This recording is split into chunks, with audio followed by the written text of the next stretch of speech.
आज मैं आपको एक ऐसी मार्मिक कथा सुनाने जा रहा हूं जो हमें जीवन का सबसे बड़ा सत्य समझाती है।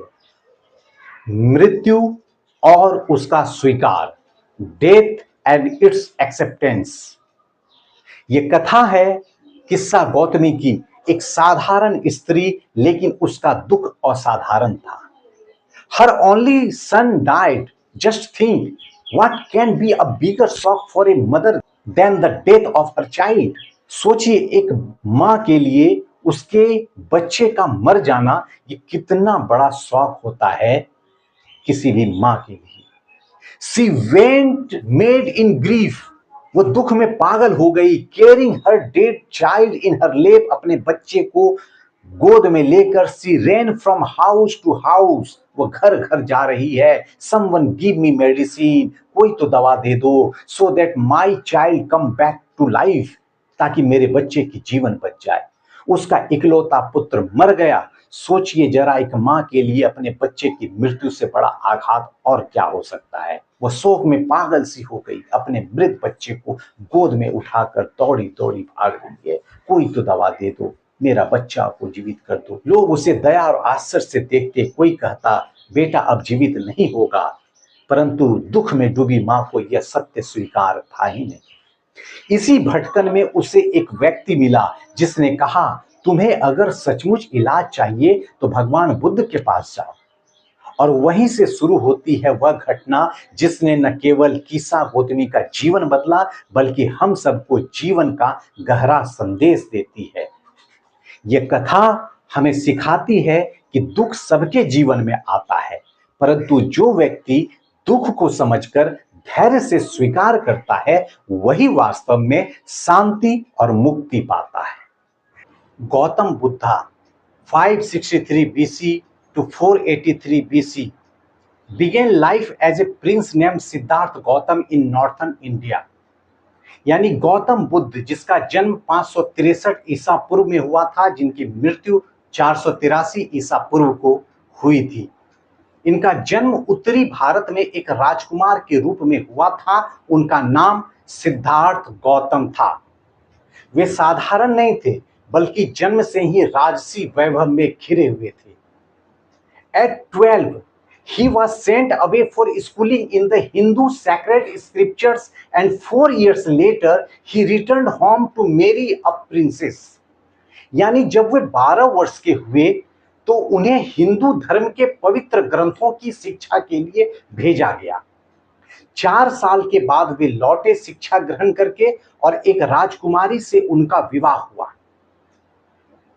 सिद्धार्थ का जीवन बचपन से ही शिक्षा और अनुशासन से भरा हुआ था। They had a son and lived for 10 years as befitted royalty। यानी उनका एक पुत्र हुआ और उन्होंने लगभग 10 वर्ष तक राजकुमार के रूप में वैभवपूर्ण जीवन व्यतीत किए। यह जीवन सुखी संपन्न था, जहां दुखों से उन्हें दूर रखा गया था। At about the age of 25, the prince, heretofore shielded from the sufferings of the world, while out hunting, chanced upon a sick man, then an aged man, then a funeral procession, and finally a monk begging for alms।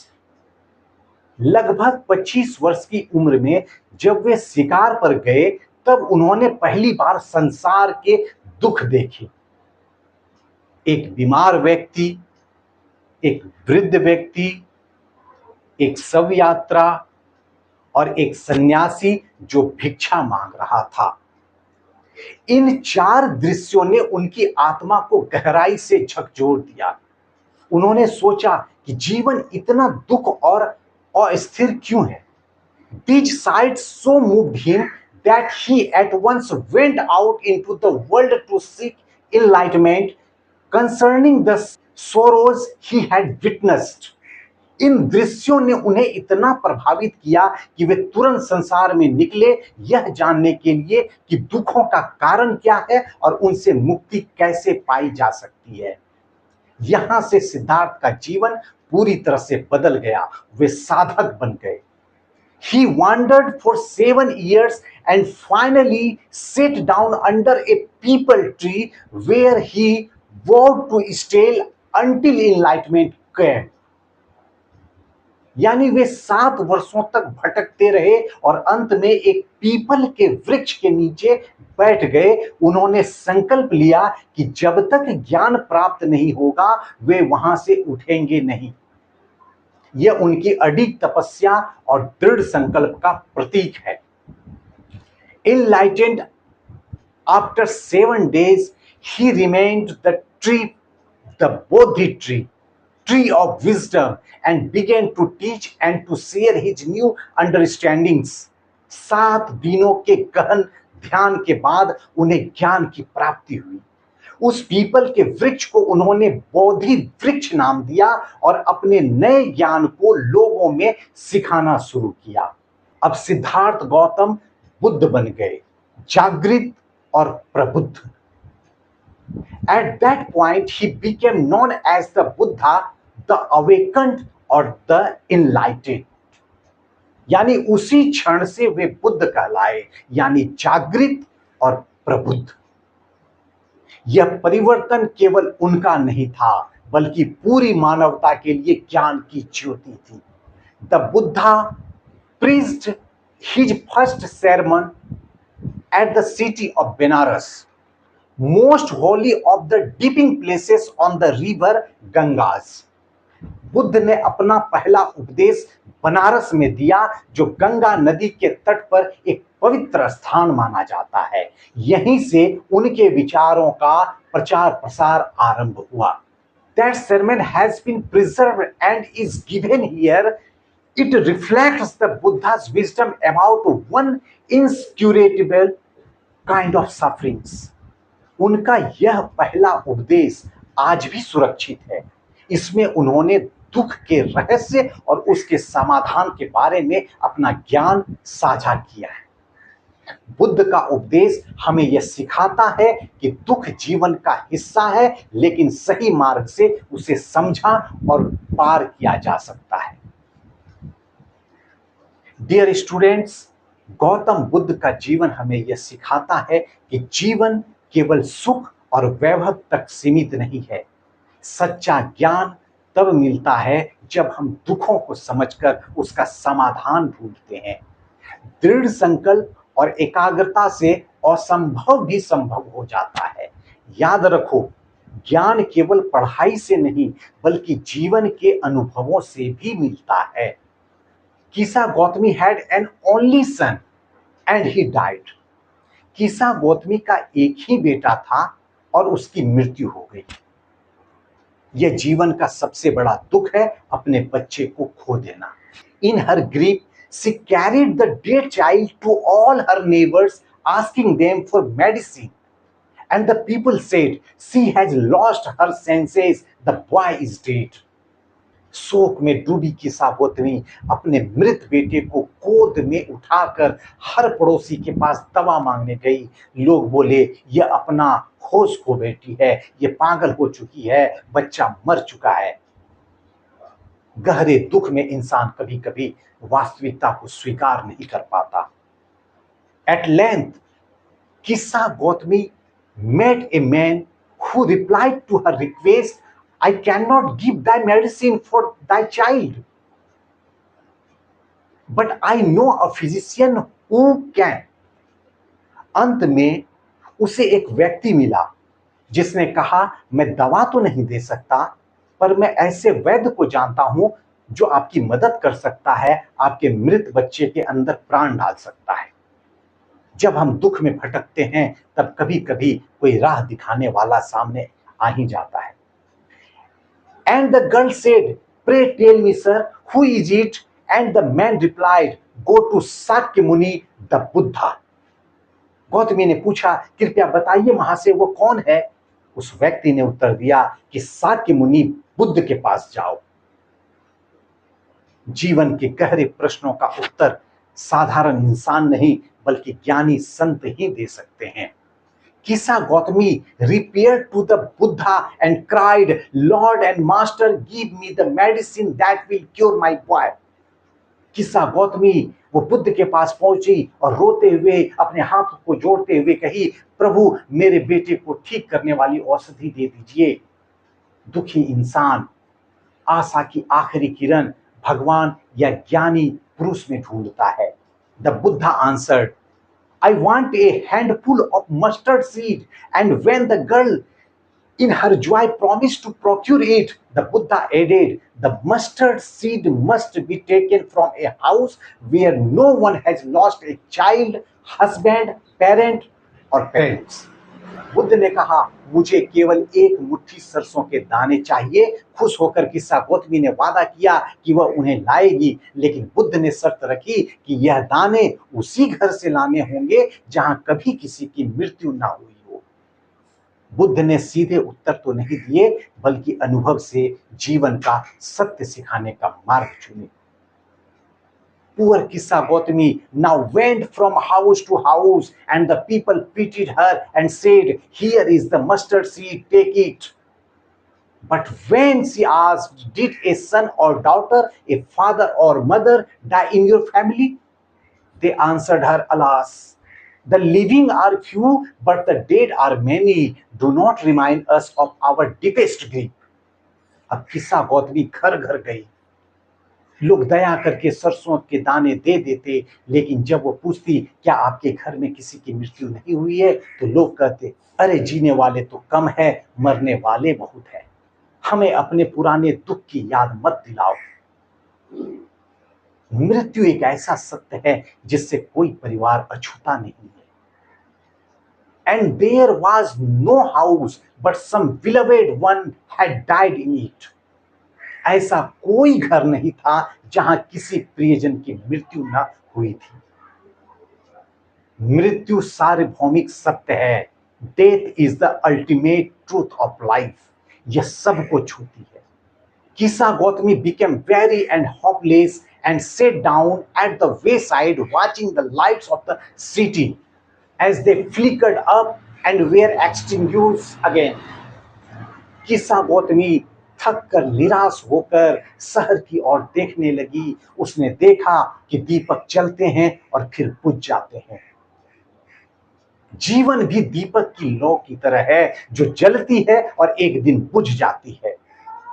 At last, the darkness of the night regained everywhere, and she considered the fate of man, that their lips flicker up and are extinguished again. अंततः रात का अंधकार छा गया। उसने सोचा मनुष्य का जीवन भी इसी तरह है, थोड़ी देर जलता है फिर बुझ जाता है। जीवन अस्थायी है, मृत्यु निश्चित है। And she thought to herself, how selfish I am in my grief. Death is common to all. Yet in this valley of dissolution, there is a path that leads him to immortality, who has surrounded all selfness. किस्सा गौतमी ने सोचा, अपने दुख में मैं कितनी स्वार्थी हो गई हूं। मृत्यु तो सबके लिए समान है, पर यदि कोई अपने स्वार्थ को छोड़ दे तो वह अमृतत्व की ओर बढ़ सकता है। दुख हमें स्वार्थ त्याग कर जीवन के गहरे सत्य को समझने का अवसर देता है। निस्वार्थ जीवन ही अमरता की ओर ले जाता है। डियर स्टूडेंट्स, किस्सा गौतमी की यह कथा हमें सिखाती है कि मृत्यु जीवन का अविभाज्य सत्य है। इससे कोई नहीं बच सकता है। दुख में डूबने से बेहतर है कि हम इसे स्वीकार करें और इसको समझें। स्वार्थ और मोह को त्याग कर ही इंसान सच्ची शांति और ज्ञान प्राप्त कर सकता है। याद रखो, जीवन दीपक की लौ की तरह है, जलता है और फिर बुझ जाता है, पर जो इंसान अपने गुण और करुणा से जीता है उसका प्रकाश कभी नहीं बुझता। The Buddha said, the life of mortals in this world is troubled and brief and combined with pain. मनुष्य का जीवन इस संसार में संक्षिप्त है, दुखों से भरा हुआ है और इसमें अनेक कष्ट जुड़े हुए हैं। हमें यह समझना चाहिए कि जीवन केवल भोग और आनंद का नाम नहीं है, इसमें पीड़ा भी अवश्य है।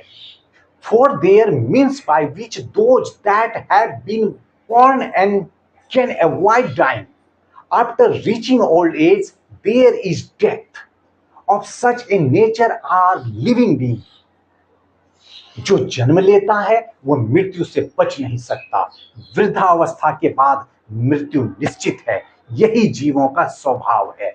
मृत्यु अपरिहार्य है, कोई भी इससे बच नहीं सकता। As ripe fruits are early in danger of falling, so mortals when born are always in danger of death. जैसे पके हुए फल कभी भी पैर से नीचे गिर सकते हैं, वैसे ही मनुष्य भी जन्म के साथ ही वो मृत्यु के खतरे में आ जाता है।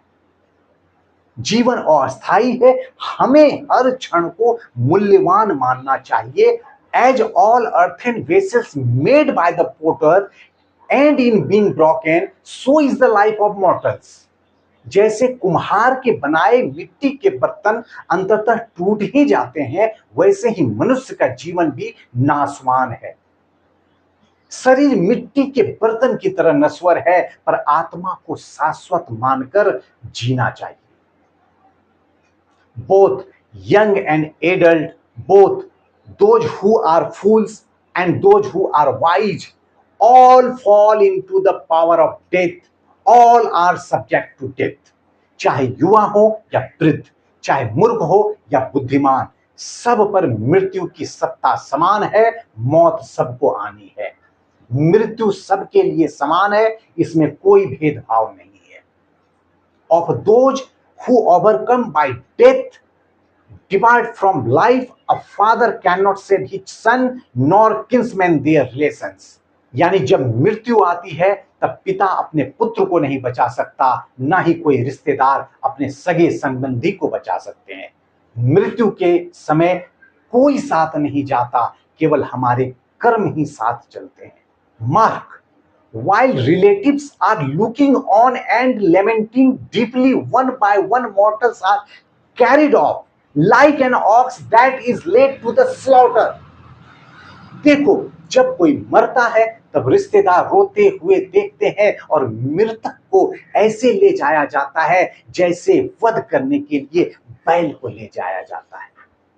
मृत्यु के दृश्य हमें सिखाते हैं कि संसार क्षणभंगुर है, इसमें मोह माया व्यर्थ है। So the world is afflicted with death and decay, therefore the wise do not grieve, knowing the terms of the world. यह संसार मृत्यु और क्षय से ग्रसित है, इसलिए बुद्धिमान व्यक्ति शोक नहीं करते, क्योंकि वे संसार का नियम समझते हैं। जो ज्ञानी है वह मृत्यु को स्वाभाविक मानकर दुखी नहीं होता। Not from weeping nor from grieving will anyone obtain peace of mind. On the contrary, his pain will be the greater and his body will be suffer. रोने और विलाप करने से किसी को शांति नहीं मिलती, बल्कि दुख और बढ़ता है और शरीर भी बीमार हो जाता है। विलाप से समाधान नहीं, बल्कि मन को संभालने से शांति मिलती है। He will make himself sick and pale, yet the dead are not saved by his lamentation. रोने पीटने से व्यक्ति बीमार और कमजोर हो जाता है, परंतु मृत व्यक्ति को इससे कोई लाभ नहीं होता। दूसरों के जाने पर हमें शक्ति से जीना चाहिए, न कि स्वयं को तोड़ना चाहिए। He who seeks peace should draw out the arrow of lamentation and complaints and grief.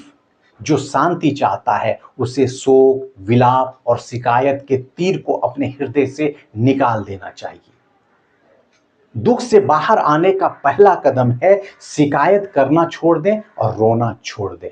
He who has drawn out the arrow and has become composed will obtain peace of mind. He who has overcome all sorrow will become free from sorrow and be blessed.